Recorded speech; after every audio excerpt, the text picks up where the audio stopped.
How to half scroll on the Instagram messages. Hello everyone, my name is Smile, and in this video I'm going to show you how you can half scroll on the Instagram messages.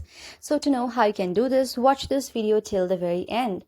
So to half scroll on the Instagram messages, first of all, make sure you visit the Google Play Store. After visiting the Google Play Store, search for the Instagram right there.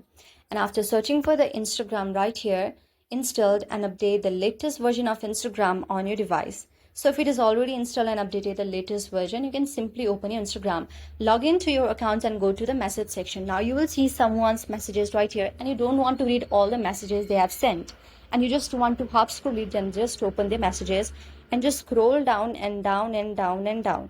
Now unless all the messages in, you can just half scroll what they have sent and also click the messages right there. So there is more of here. You can just scroll down and down and down. So scrolling this much, when you go back, there are still some messages right here, and it is not even visible. So you can just half scroll messages like this, and you can also see what messages they have sent, and it will not also be seen there. So that's how I can solve your problem. I hope you like the video. If you like the video, then please do hit the thumbs up and subscribe button, and also comment in the comment section below. Thank you for watching.